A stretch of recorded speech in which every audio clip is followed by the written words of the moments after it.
So that's the second violin part of the Gift by William Hofeldt. This piece is all about being smooth and lyrical. It is called aria for string orchestra, and an aria is something that we sing. So you can think of it like a cantabile section, but the entire piece should be that way. For this one, really, it's not terribly challenging. There's not a lot of shifting. In fact, I don't think there was any shifting for the seconds. But you do have quite a few accidentals, and we have quite a bit with divisis. And those divisis really make it so rich in color. I probably should record the whole second part, or the bottom divisis, because those bottom parts really kind of add so much color and so much movement to the piece. So as I go through the parts, I will play them for you and show you the differences. And then remember that we don't know what seating we're going to have until the first rehearsal. So you want to make sure that you feel comfortable playing both parts. And like I said before, that this is a hard piece. I'm not quite sure if we'll be putting this on the concert, but if we have it learned, by all means. It's such a gorgeous piece that I would love to have it on the concert. So for the beginning, definitely start with your fourth finger. Don't play open Ds. It needs to start pianissimo, so really soft. And then we show growth in that third bar going to the fourth bar. And notice how the fourth bar has this poco rit, so it's slowing down quite a bit. And we have the accidentals that we need to get in there. So between the F and the E natural, or sorry, E flat, F natural, E flat. Just those chord tones are different. They're not normally in our G major setting. So the 1 sharp implies G major.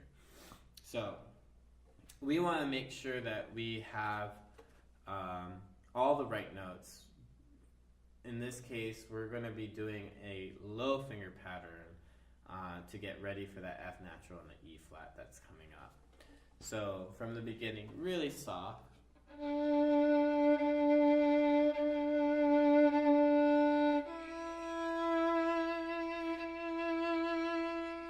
Growth. Slowing down. Right? And then those eighth notes there, second violins have to put it together because you're the only ones with those eighth notes. So we have to play those out. Da, da, da, and then we move on. Da, and in time. So, like I said, these bottom notes are so crucial. So the top part at measure 5 is great too.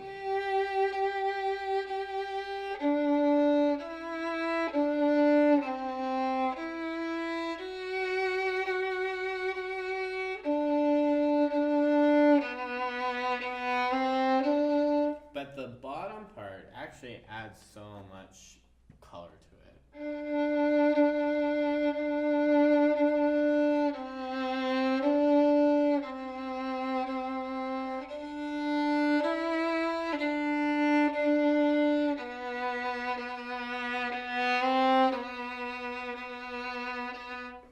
And then, if I was good, I could probably play them together, which I think I might be able to do it. So.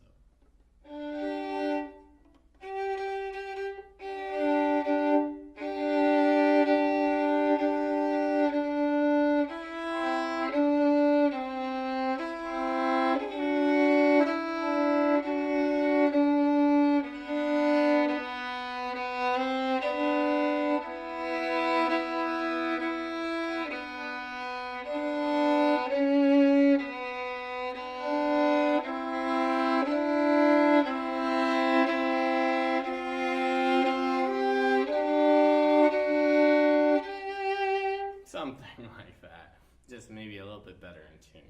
But when you put those two lines together, they really mesh well and they add so much movement and so much color. So bottom parts, just be careful that you're doing the high twos on the G string, and sometimes in the top part we also go down to the C sharps, and just know when we're doing C sharp versus C natural. So if you practice the bottom part, like at measure 10 we have a C sharp, and then measure 11 we go back to the C natural, so getting those in tune. Also, if you're playing the top part, be aware of the F naturals that we do at measure 11, 12, and then going to the F sharp at the end of the bar. Just being careful of those things, right? Now, when we get to measure 13, we have to make sure we're counting the ties, and they're not hooks, they're ties, so they go across the beat. Every once in a while you may have a line underneath the note, and that's going to be a softer hook, so it's not supposed to have a huge articulation to it. It's just going to be a slight pause and like a brush kind of feel. So this is 13.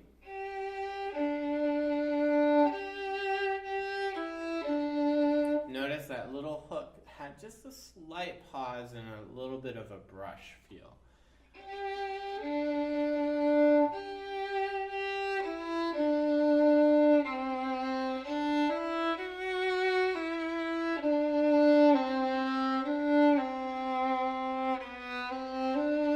And then feeling those quarter note pulses. 1, 2, tie, and 1, and tie. 3, 4, and quarter, quarter on the beat. 1 and tie, 3 and 4. Knowing how those ties go across the beat. And that's really what this whole piece kind of does. You'll hear the cello part that has the rolling eighth notes, and then we just kind of fit in between with all these syncopated rhythms. So, at the unison at 13, it does say 0 or open D. I actually prefer the fourth finger, just so you can add some vibrato and some more warmth to it, because it should be a very warm piece. So this is 15. Tie, 3 and 4, 1. Row, fade. Tie, 2, 3, 4, 1, 2. Sorry.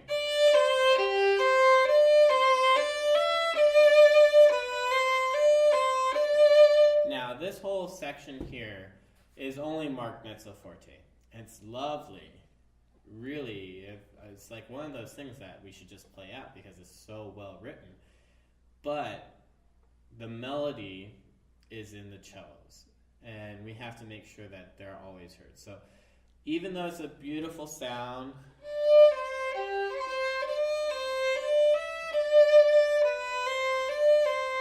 we need to be out of the way. So enjoy it, but don't enjoy it too much that we cover the cellos. And then again, practice the bottom section. So the top part moves on eighth notes, 1 and 2 and, right?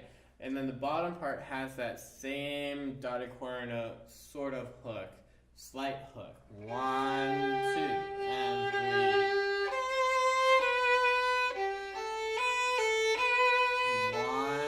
1, I would do it for 1, hook.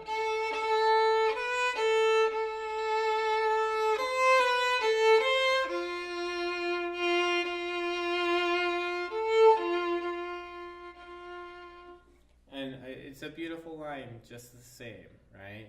But when you put it all together, I really shouldn't, but...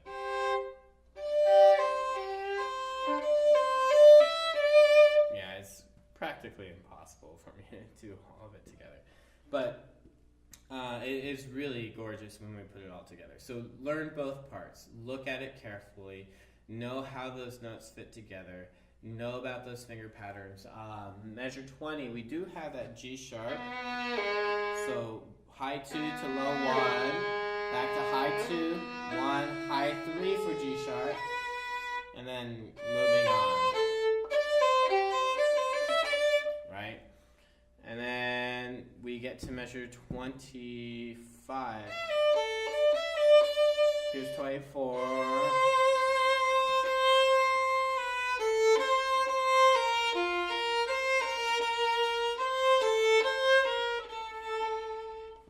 And we have those B flats there introduced at measure 25. So be careful at 24, we still have the B naturals, but when we go to 25, we go into that low finger pattern and get all those B flats. And then bottom part. And taper your phrases, end softly. And then we start soft with the mezzo piano and crescendo.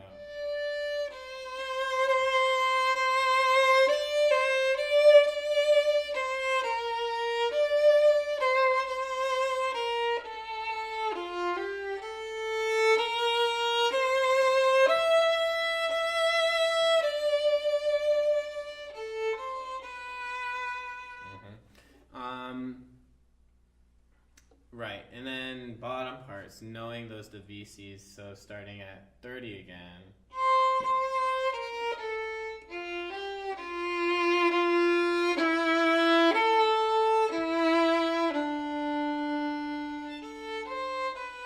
And I suppose the open D would be okay, but it would be even better if we went to the fourth finger and vibrated. Alright, and then at measure 33 we come to the new section. And this is somewhat of the tune. Actually, it is the tune. So you can play it out and then be sure that you're heard over the rest of the ensemble. So.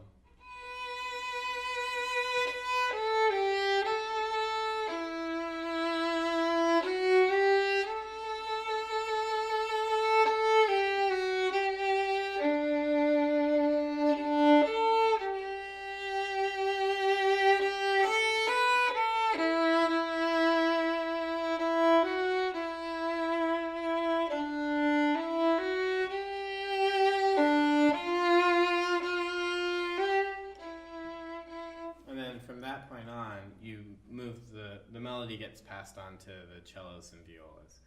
So 33, definitely show competency, know your music really well. It is in G major, so watch the F sharps on the D string, your major finger patterns.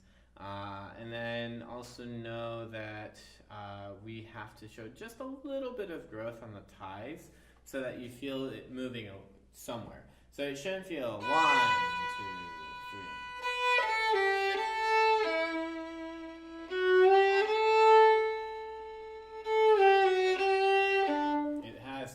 Of this.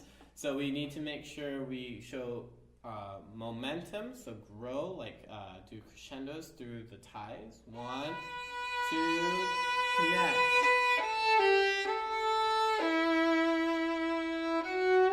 Same thing, connect.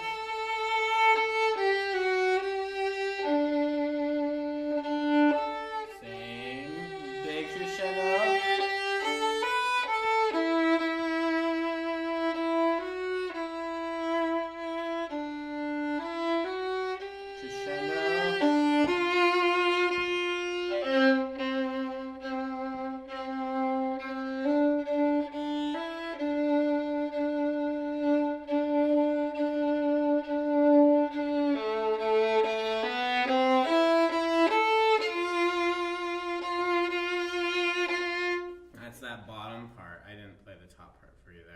But measure 40 on to 45 is knowing how those syncopations work, knowing when you're on and when you're off the beat. So we have a lot of dotted quarter notes and quarter notes tied into eighth notes so that we feel that we're moving on the and or off the beat, which is called syncopation, right?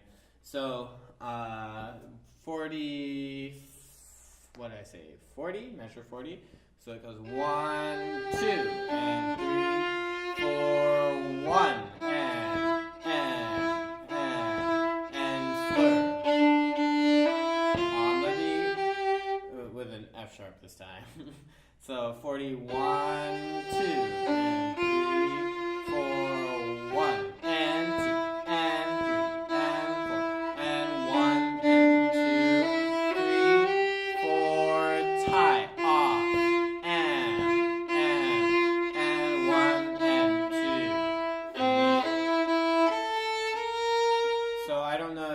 If you're getting that feeling of and.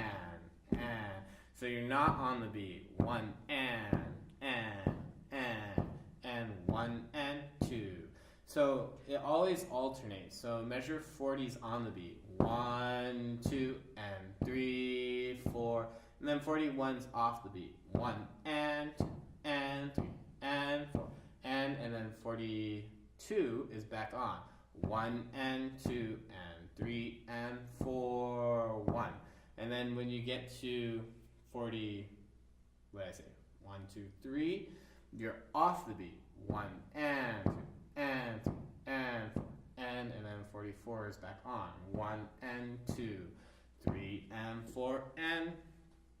So it shows this whole off on, which is really gorgeous when we do it with the whole ensemble. So 40, 1, 2, and 3, 4, off, and on. Tie, off, and on. 3. Right, or the bottom part, 40, 1, 2, and 3, 4, 1.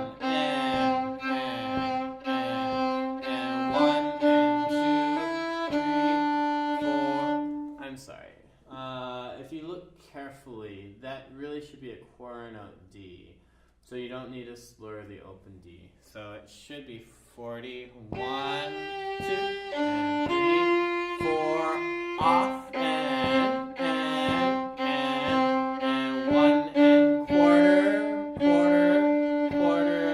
tie, off, 8, on,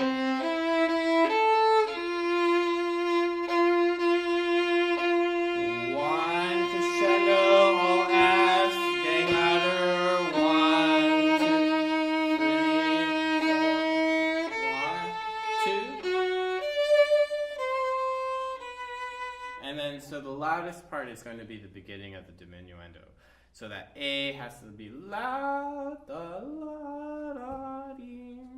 right? And then measure 45, just know how it fits together and what finger patterns you should be doing. So if you're on the bottom, you're doing your low finger pattern. Same thing on the top, low finger patterns, because you have those B flats. But then be careful how you need to hit the F sharp at the end of the line. So measure 46, 7, 8, F sharp, right? 1, 2.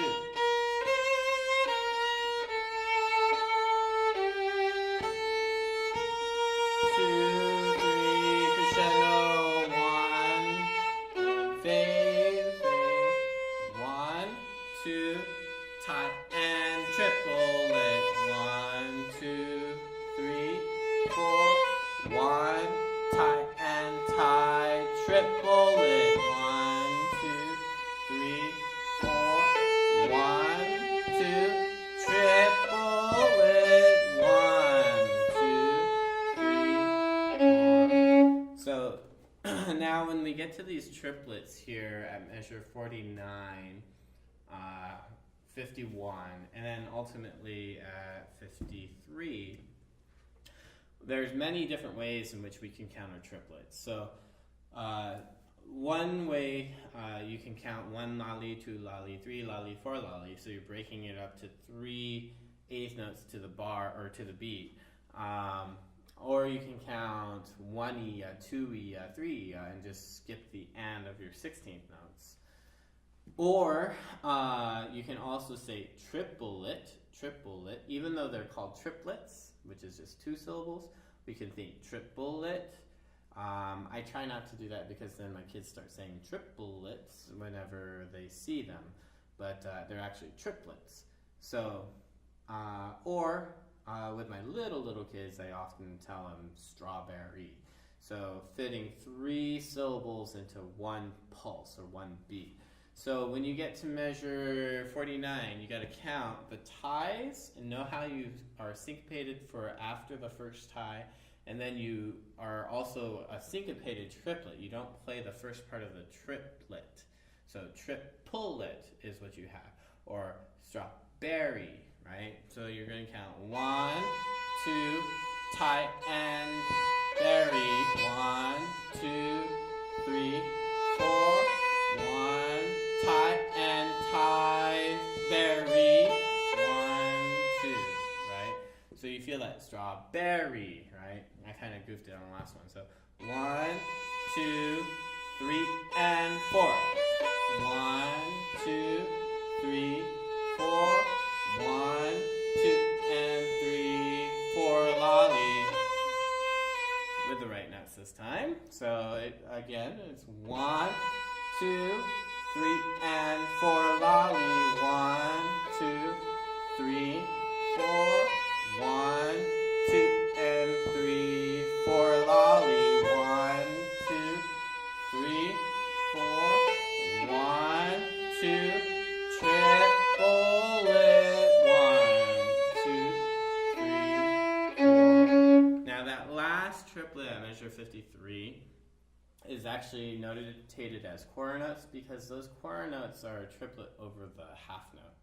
So you have to be thinking 2 beats, 1, 2, and then a massive triplet. Triplet, 1, triplet, 1, 2, 3.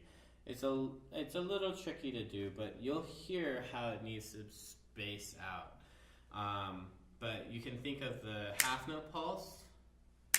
So triplet, 1 and 2 and right? And that's kind of the idea with those triplets. It's not easy, but it's something we can work on. So one more time from 50 or 49. 1, 2, 3, and 4. And 1, 2, 3, 4. 1, 2, and 3, 4. 1, 2, 3, 4. 1, 2. Triplet. 1, 2, 3, 4. 1, 2, 3, 4. 1. Good. And then for measure 55, we have that poco rit. Poco meaning little, and then rit meaning ritardando. So we're going to slow down just a little bit. So 1, 2, and 3, and 4, and then when we get to measure 56, we're right back into time. 1, 2, 3, that's what the odd tempo means. And then rallentando means to gradually slow down as well as the ritardando. But we're going to keep slowing down all the way to the end of the piece. So measure 55, you'll hear 1, 2, 3, 4, probably up-o. 2, 3, wait, and then in time. 1, 2, 3, grow.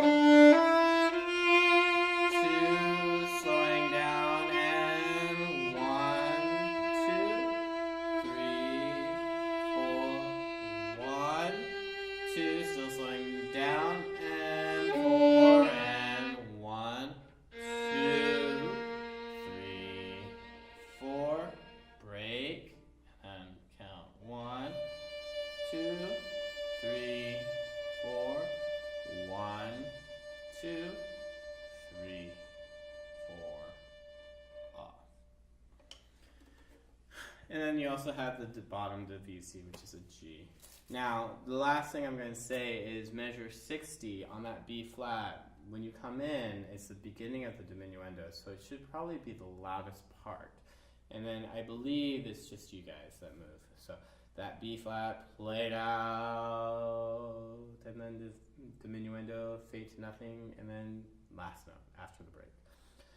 So it's a very lovely piece. I really hope that we can get a chance to perform this one. But it's going to take some hard work and some diligence on your part. So find some time, practice this. The second violin part is actually so crucial and makes the orchestra shine.